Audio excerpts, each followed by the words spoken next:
Hey, this is Melody, your East Tennessee real estate resource. And I am coming to you today, basically eating a little bit of crow, if I'm honest. Um, and, I have been in this business now for almost 6 years. And I have seen and witnessed a lot of things that, oh my God, like I can't even believe. And, I know better. But yet this week I fell into a trap, and I bet you have too. Stay tuned. I want to share it with you.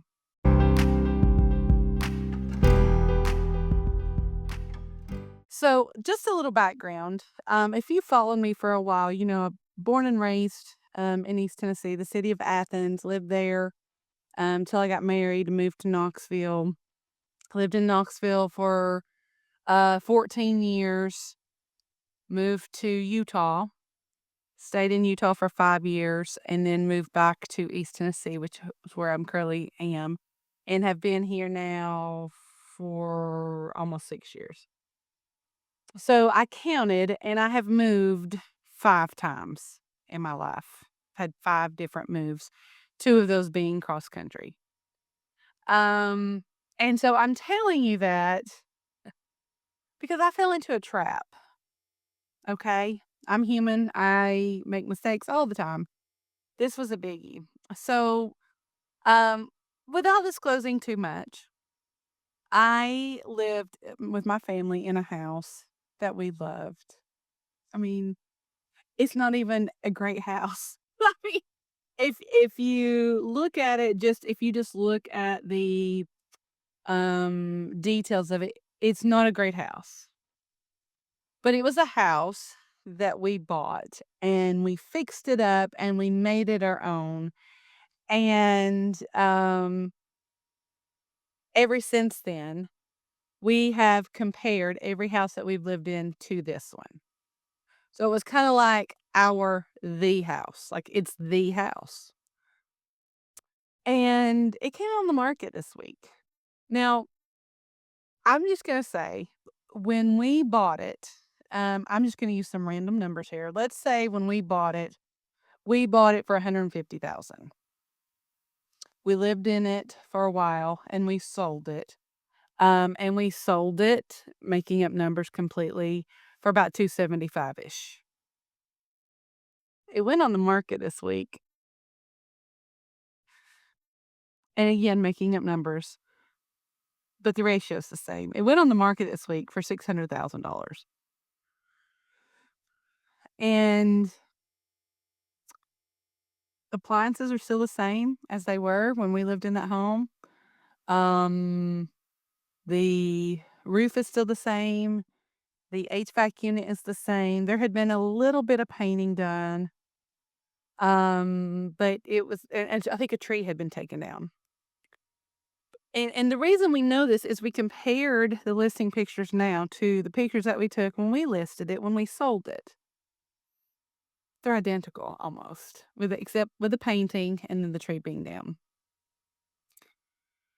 And when I first saw it back on the market, we gotta get it. You know, we gotta get this is our house.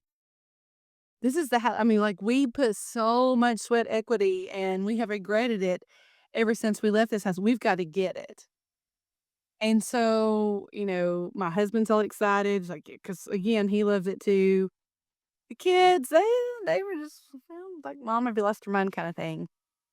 Talked to a couple of lenders, called the listing agent, disclosed, I'm an agent. I used to live in this house. Da da da. Prayed about it. Feel like I couldn't make the math to make sense. I just I'm like, I know what the market looks like, and if I'm honest, the market where this house is located justifies the price. But there were no new updates, and so um, I prayed about it. I laid awake at night thinking, how could I make this work? Could we, we're not ready to move anytime soon. We're perfectly fine where we are. But should we buy it and rent it out?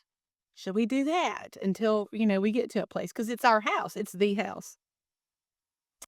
I pondered about it, wrote pros and cons, and then I realized through a little bit of tears, if I'm honest. Yeah, financially, we could do it. But I was putting the emotion into the transaction. I was putting emotion into the transaction. I remember that happening here, and I remember that time we did this, and oh my goodness, do you remember? That's what I was basing this house on. And so that's why I wanted it, and I wanted it so badly.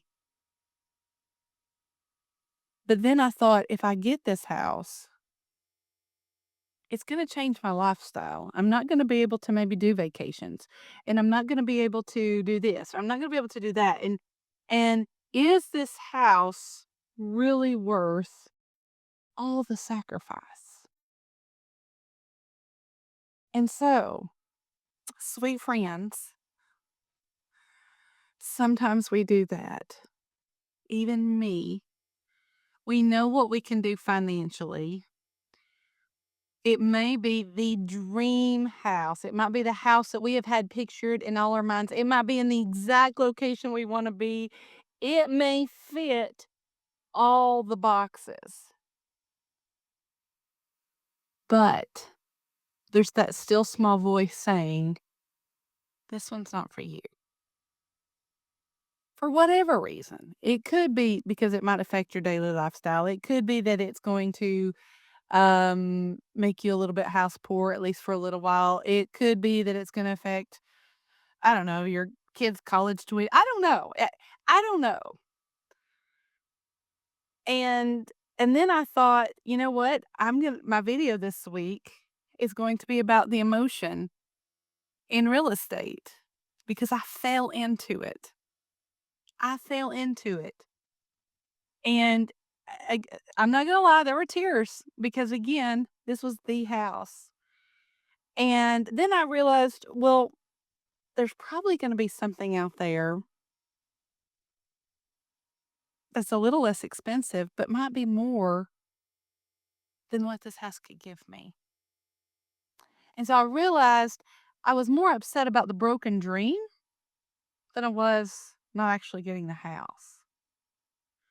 And so I want to give you encouragement. I want to give you some hope because I've been with folks before with buyers, and we'll go. They're like, "Oh my goodness, this is the house. This is the house." And even though I try to check as many things as I can when we're touring a house, and there's some things I can't see, and so we'll have a home inspection, and the home inspection reveals this, that, and the other, and they're like, we just can't deal with this, or if, yes, they are pre-approved for a certain amount, but then they realize what their mortgage payment's gonna be, and they're like, "Do we really wanna." I've been there, and it is disheartening. Or, they've put an offer in on the house, and we're in the negotiation phase, and we're giving and giving and giving, and maybe the seller's not giving as much, and it's just not working out, and they're like, we can't offer anymore," and have hope. There's gonna be something better out there. It may take us a little longer to find it, but we'll do it. But take the emotion out of the transaction. Take the emotion out. And one of the lenders that I spoke with this week, again, worked with him for years, know him well, and he even said, "You got to take the emotion out of this." And I didn't. I didn't follow his advice. I didn't even follow my own advice. I was so wrapped up into it. So I hope you will learn from my lesson.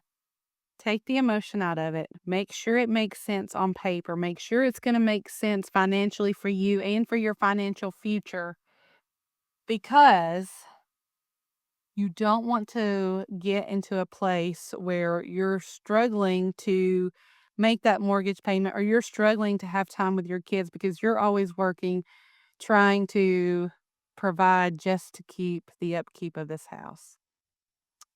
So, if I can help you with your real estate journey and help you to keep the emotion out of it, please reach out to me. I would love to help you. And comment, sweet friends, comment, put an emoji, um, anything that you can do to help me share this video with others. It helps my business. It helps me to get the word out with all these YouTube algorithms. Subscribe, any way that I can help you, please reach out to me. You've got my contact information, but just don't forget, take the emotion out of the transaction. Until next time.